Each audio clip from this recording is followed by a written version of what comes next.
1884년 갑신년 12월 청나라가 잠시 약해진 틈을 타서 김옥균이 앞장서서 조선을 급진적으로 개화시키기 위한 갑신정변을 일으켰다. 그로부터 약 100년 후 1994년 어느 주말 초등학교 4학년이었던 내 남편은 내 시부모님이 잠시 동네 마실 나가신 틈을 타서 아주 급진적인 방식으로 동네 오야붕이 되려고 했다. 난 내가 오야붕이 될 수 있을 거라고 애시당초 꿈도 꾼 적이 없었다. 내가 급하게 오야붕 되려고 행동 개시하기 하루 전날 난 부모님의 대화를 우연히 엿듣게 됐다. 그리고 특급 정보를 입수했다. 부모님이 무려 500만 원이나 되는 갯돈을 탔다는 거다. 7살에 학교에 조기 입학해서 매번 뒤처지는 생활을 하던 중이었던 나는 그 당시에 벌써 돈 많으면 무조건 형이다 라는 생각을 하고 있었는데 그 이유는 이렇다. 동네 친구들 중에는 가끔 자기 부모님 지갑에 손을 대는 애들이 있었는데 걔네가 그 돈으로 간식을 사줄 때 난 그들을 진정한 형이라고 느꼈던 거다.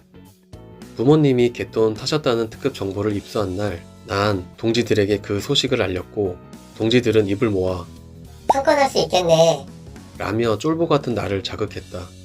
난 그게 나쁜 짓이라는 생각은 전혀 못하고 오히려 나도 뭔가 할 수 있는 사람이 될 것 같아 설렜다. 자고 일어났더니 내가 스타가 돼 있더라 하고 말하는 연예인들의 얘기처럼 나도 하루아침에 오야붕 등극할 수 있겠다 싶었다. 부모님이 갯돈 타셨다는 특급 정보를 입수한 다음날 부모님이 잠시 외출하신 틈을 타서 안방 여기저기를 뒤져봤다. 서랍과 문이라는 문은 다 열어보던 중 옷장 안에서 이거다 싶은 백화점 쇼핑백이 보였다. 그 안을 들여다보니 신문지에 뭔가 두툼하게 쌓여 있었고 그게 바로 만원짜리로 만들어진 500만원이었다. 초등학생이었던 나는 눈이 휘둥그레졌다. 그 500만원이 굉장히 두툼해 보였기 때문에 거기서 딸랑 3장만 뺀다고 해도 부모님은 모를 것 같았다. 그렇게 난 3만원만 뺐다. 3만원을 획득한 나는 세상을 다 가진 것 마냥 가슴이 웅장해졌다. 그리고 심장이 날뛰었다. 지금 내가 성인이 된 상태에서 그날의 내 심장 상태를 설명하자면 난생 처음 만난 여자가 내 손을 잡았을 때보다 3배 이상으로 더 심장이 뛰었다. 동지들을 모아서 오락실도 데려가고 햄버거도 사 먹였다. 무려 세트 메뉴로 말이다.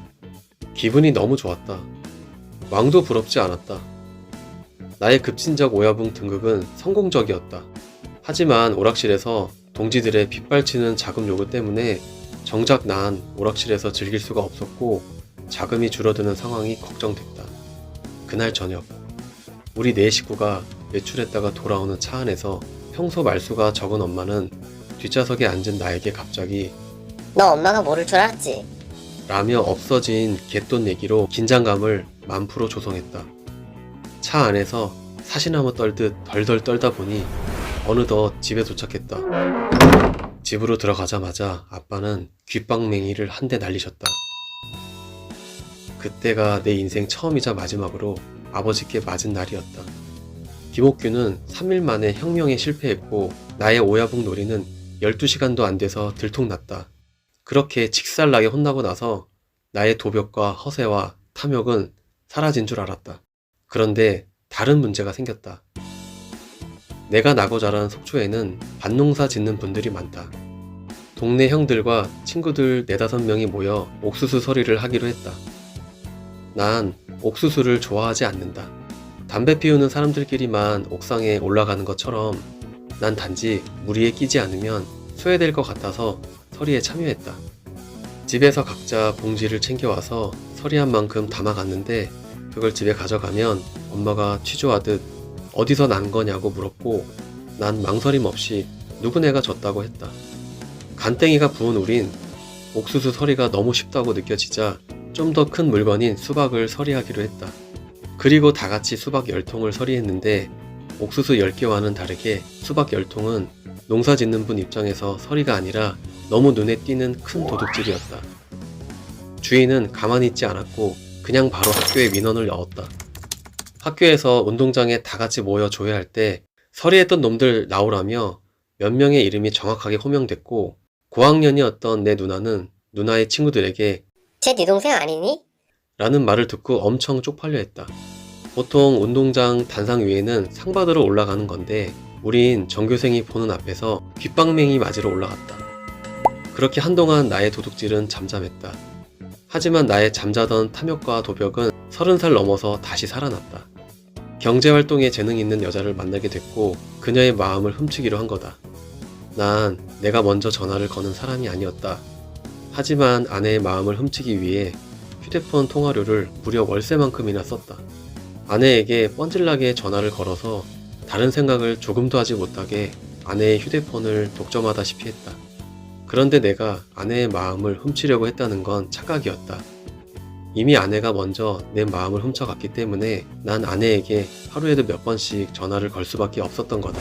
게다가 아내는 결혼과 동시에 내 월급까지 통째로 가져가고 있다.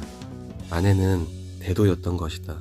나 같은 좀도둑과 대도의 차이는 좀도둑은 작은 걸 훔치고 그걸 금방 소진해 버리는 반면 대도는 큰 걸 훔치고 그걸 눈덩이처럼 불려 나간다는 거다.